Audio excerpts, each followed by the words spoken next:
Hey everybody, it is Tuesday, August 13th. You're listening to the Mo News Podcast. I'm Moshe Wanunu. This is the place where we bring you just the facts and we read all the news and read between the lines so you don't have to. I want to wish all of you who are left-handed a happy International Left-Handers Day. Turns out this holiday has been around for about 50 years, celebrating all the left-handed among us. Now, I am a righty. Like about 90% of society, they've done studies on this, and they have found that about 10 to 12% about therein are left-handers. So much love to all the lefties out there. My mom, Debbie, is one of them. And so I know more and more in recent years, they're making left-handed everything these days, especially when it comes to sports. But still, I know you guys don't always get the love and respect that you deserve. You are equal to right-handers. And special shout out to all the ambidextrous among you. Major respect for those of you who can use both your right and your left equally. But I digress here. As you probably can tell by now, I'm solo this week. Jill is on vacation. She'll be back at the end of this week. I hope everyone has had a great start to the week. We're in the midst of a move right now. We're moving apartments in New York City, leaving Brooklyn today. I'll tell you more about the move later this week, but appreciate all of you rolling with me on Instagram as I try to manage both the move and the daily news flow. With that, let's get to today's headlines. We're monitoring developments in the Middle East. That says Israel and the U.S. are on high alert for a potential attack from Iran. It could come as soon as today.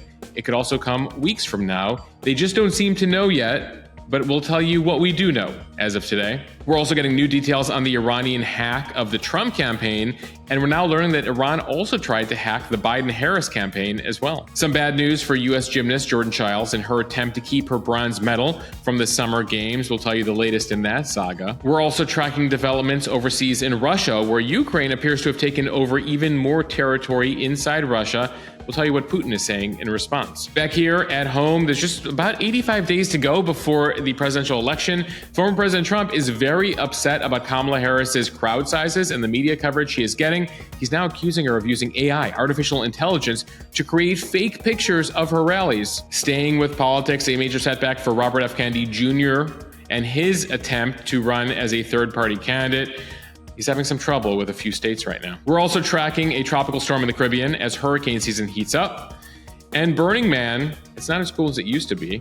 Less than 2 weeks out, you can still get tickets for the Burning Man Festival. They used to sell out in a matter of hours. Now they're available for months on end. We'll tell you how you can get some Burning Man tickets if that's what you want to do in a couple weeks. And we end, as always, with On This Day in History. But let's begin here with the Middle East. Israel has put its military on high alert. And here in the U.S., the Pentagon says it's sending a guided missile submarine to the region and speeding up the arrival of a second aircraft carrier. It comes amid heightened tensions right now about a possible Iranian and Hezbollah response to the killing of top terror leaders in Iran and Lebanon in recent weeks. Israel set the high alert level for its military for the first time this month after observing preparations by both Iran and Hezbollah about to carry out attacks. Now, Israel and the U.S. say they don't know whether the attacks could come within hours or days or weeks, but are proceeding cautiously here.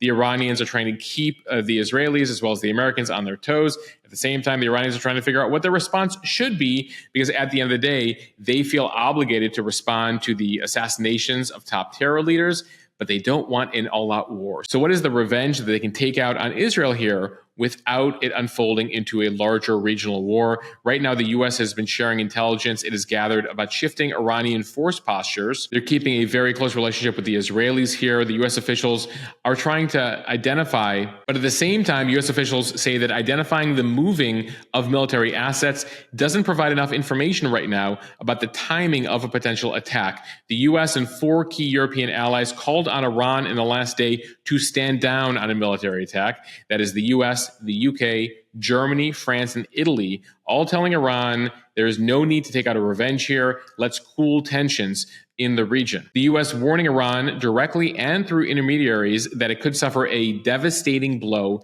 if it were to mount a major attack against Israel. Now, you might recall back in April, we saw a similar situation unfold after Israel took out top Iranian commanders in Syria in an Iranian diplomatic compound. Iran felt obligated to respond, sent more than 300 missiles and drones, 99% of which were shot down by the Israelis and other allies across the region, including the U.S. and the UK.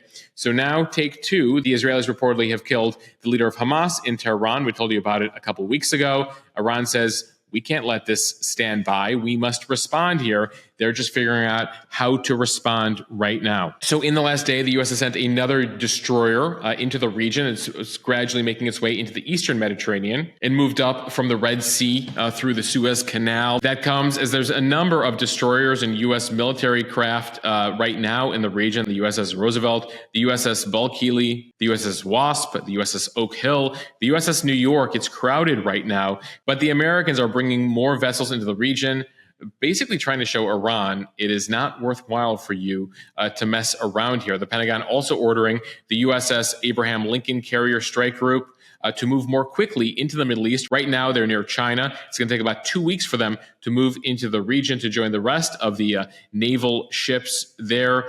But again, the idea here is the announcement itself should serve as a deterrent here for Iran. The Iranian top officials have told a number of countries that they will be doing something. It's a question of what is it and when. I mentioned the high-profile killings in the capitals of Lebanon and Iran in recent weeks. The Israelis taking out a top Hezbollah terror commander in Beirut and then taking out the leader of Hamas while he was attending the Iranian presidential inauguration in Iran. A huge embarrassment for the Iranians. So again, they feel the need to respond here.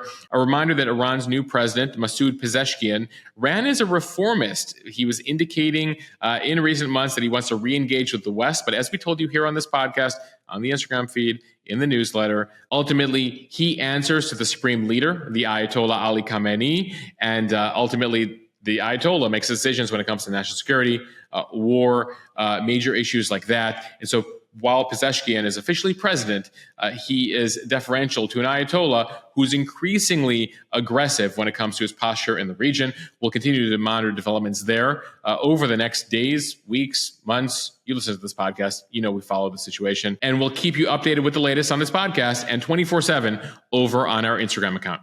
All right, staying with the Middle East here and Iran, a follow-up to the hack we told you about yesterday. This reportedly by the Iranian government getting into private Trump campaign files and then leaking them to media outlets. We learned yesterday that the FBI is now investigating the suspected hack into the Trump campaign.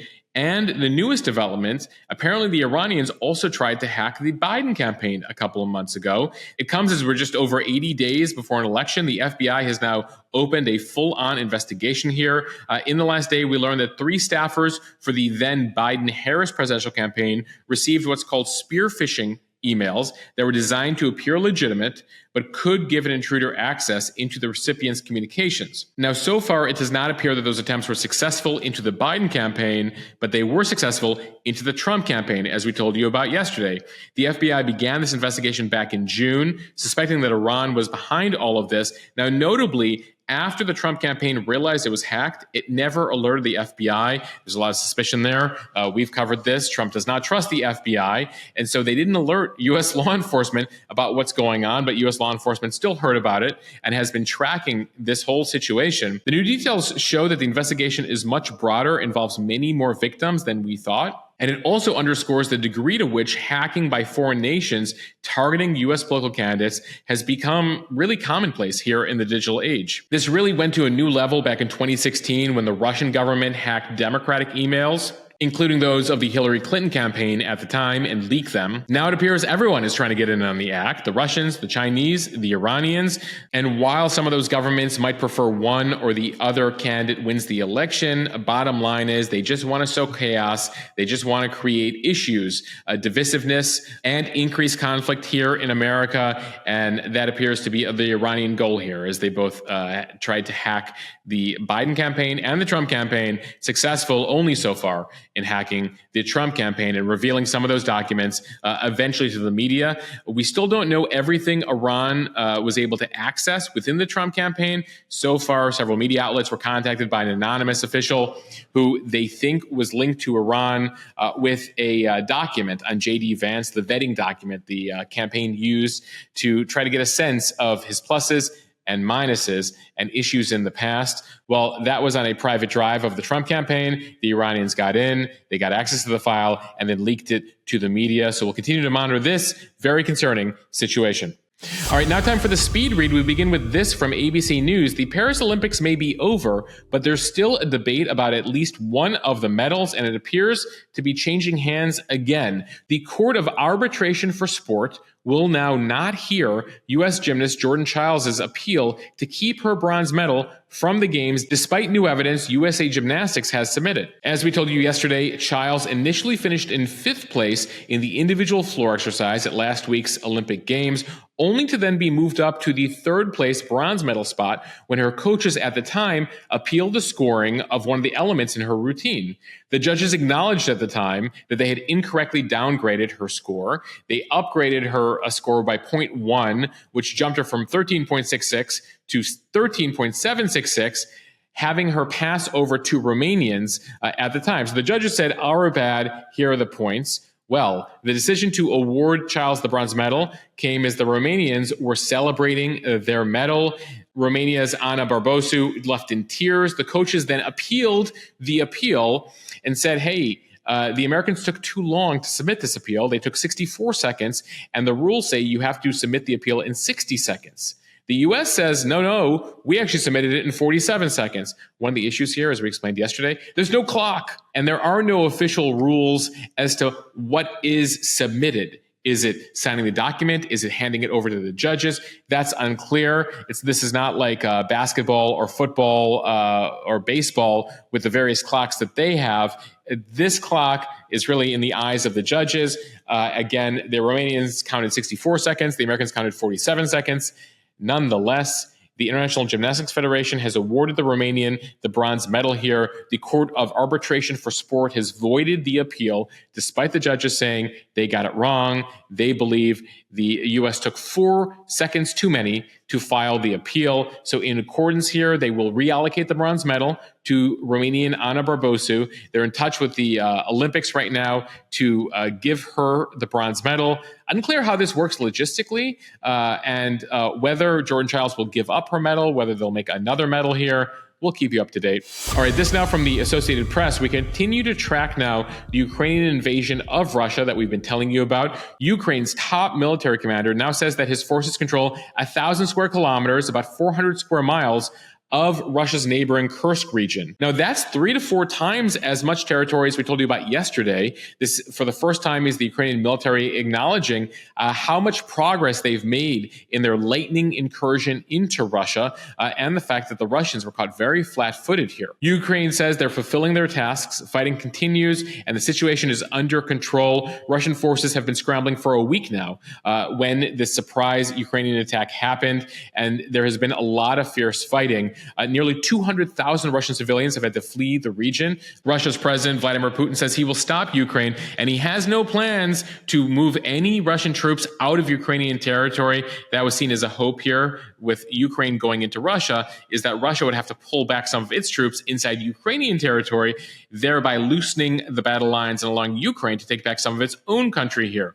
But Putin says full steam ahead. He's not stopping anything here. He says he will defeat Ukraine inside Russia. Still, the advance here delivers a major blow to Putin's efforts to pretend that life is completely normal in Russia for 2.5 years now, largely unaffected by the war. State propaganda in Russia has been trying to play down the attack, emphasizing how much the Russian government is helping residents of the region, trying to distract attention from the military's failure to prepare for the attack and quickly repel it here. As we noted in the newsletter and the podcast yesterday, right now, Ukraine has a number of strategies. They could just have tried to embarrass the Russians here. They're trying to open up the battle lines, or they might in fact be trying to take Russian territory. And that's territory they could use in a land swap if a ceasefire deal or peace talks end up starting. That said, holding this territory might be very difficult for Ukraine here, and they might have to retreat because if they start losing a lot of forces inside Russia, that's less forces they have inside Ukraine to take back their own country.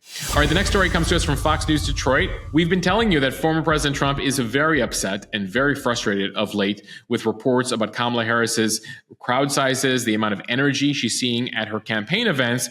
And so this weekend, he had a new argument. He claimed without any evidence over the weekend that Harris has used artificial intelligence, AI, to doctor and create images of a rally to show a large crowd in Detroit. He posted on his social networking site, True Social, she AI'd it and showed a massive crowd of so-called followers, but all caps, but they didn't exist. So there's one image going around that shows her coming off of Air Force Two and a whole crowd on the ground, but none of them are seen in the reflection on the plane. Now, this appears to have been because it was at night and the way the lights were focused on the plane, because if you look at video, and we've posted this on our Instagram account, it is very clear that there were thousands of people outside the plane. That said, there's an image going on Twitter among right-wingers saying there were no people there, and she made up the image, despite, of course, that there is video for hours on end showing the rally crowd at that hangar in Detroit. Trump is really hung up here on this. He's very upset. We told you about his press conference last week, where he went on for a while about crowd sizes. Here's a clip. I have 10 times, 20 times, 30 times the crowd size, and no, they never say the crowd was big. That's why I'm always saying turn around the cameras. In history, for any country, nobody's had crowds like I have, and you know that. And when she gets 1,000 people and everybody starts jumping, you know that if I had 1,000 people would say, that's the end of his campaign. So this event he's hung up on, an estimated 15,000 people showed up at the rally. It was the first visit by Harris and Walz in Michigan. So that's why there was so much energy in the crowd here. But Trump has struggled here to pivot to Harris. He's frustrated that he has to take her on. He feels he defeated Biden already, and he's annoyed that he has to take on a new candidate here. At the same time, you have a lot of Republican strategists who are very frustrated right now with Donald Trump, saying that this is his campaign to lose. This is his election to lose here. And all he has to do is focus on the issues, is paint her as a liberal. They have a variety of arguments that they feel will resonate with Americans, but he's getting distracted of late and really focused on crowd size for some reason in the last few days. All right, now this from the New York Times, a major blow to the Robert F. Kennedy Jr. presidential campaign that's already been losing ground. He hasn't campaigned much in recent months, literally a handful of events that we can count in recent months. His polling has dropped by more than half in a number of polls. He was up at 10%. Now he's down in 3 or 4% territory. And then the latest here from New York, a judge rules that his petition to get on New York's ballot was invalid because he had used a sham address to maintain New York residency. The ruling, if it stands, not only would kick off Kennedy from the New York ballot, but he apparently has been using this New York address to get on ballots in a number of states across the country. So right now he has a couple days here to appeal the decision. I imagine he will, but the ruling makes clear that, quote, Kennedy lied about his residency and provided a false address on his filing papers in New York, intentionally misleading election officials and betraying voters' trust. The decision came from a state Supreme Court judge. It could lead, as I said, to other challenges across the country because for some reason he was using this address, even though he's lived in California for more than a decade now with his actress wife, Cheryl Hines. But he maintains that he maintained a residence in New York at a friend's place. But even she admitted in testimony last week, we talked about this on the premium account on Instagram over the weekend, that there was no written agreement, that he had never paid rent until this year. In fact, he sent a lump sum payment the day after the New York Post inquired about whether he really lived in New York recently. Apparently, he had no furniture in the house. He decided he was going to pay $500 a month and again paid her in a lump sum payment out of the blue earlier this year. So his polling is down. He's not really campaigning. And now he's got some ballot issues. We will continue to track RFK Jr.'s campaign here, but it did look like, and we've talked about this on the pod back in like April or May, that he could make a major run here. And by major, I mean most significant third-party run in several decades, like a Ross Perot level. Ross Perot got between 15 and 20% in 1992 and 1996, but RFK right now hanging out at about 3% in the polls. And that's if he's even on the ballot in most of the states. All right, a tropical system we're tracking via Fox Weather. We're nearing the peak right now of the Atlantic hurricane season. And right on schedule, the tropics are becoming more active with the formation of Tropical Storm Ernesto. That storm is slowly becoming organized east of the Leeward Islands. The tropics have become more active over the past few weeks. We told you about Hurricane Debbie that made landfall in Florida and then again in South Carolina as a tropical storm. Many of you experienced Debbie across the eastern seaboard. So now we have Tropical Storm Ernesto. It's making a turn near the Virgin Islands and Puerto Rico in the next day or so. Puerto Rico right now prepping for power outages, as well as up to a foot of rain, life-threatening surf, and rip current conditions are also possible. But then it appears right now Ernesto is going to make a turn northward towards Bermuda. Unclear whether it'll pass by Bermuda or pass over Bermuda. Bermuda is certainly going to be tracking Ernesto very closely, but right now it's not expected to come into contact with the U.S. mainland as of right now. Keep in mind, hurricane season runs through November.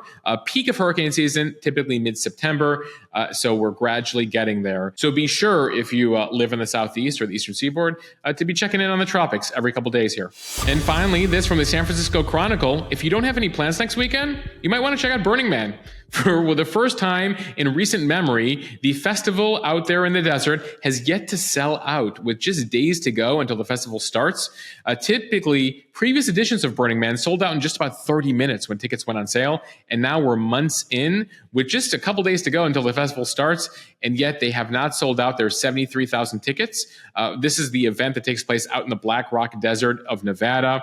The original tickets went on sale back in April, and many are attributing the slow sales right now to what happened last year, which was that many people were stranded in a muddy Burning Man. It's out in the desert, and it is so dry that just a little bit of rain created these mud conditions. People stuck out there. It got a lot of bad press, and so I think people don't want to return, at least not this year. So Burning Man has launched what it's calling the OMG sale, allowing a number of people to buy tickets who didn't pre-register for tickets. This is unprecedented here for Burning Man. We just checked out the website ourselves as we record the podcast. Tickets right now available for $575. If you want to head out there, you got to be in costume. You got to find a tent community. It's a whole thing. So Burning Man tickets available, everybody.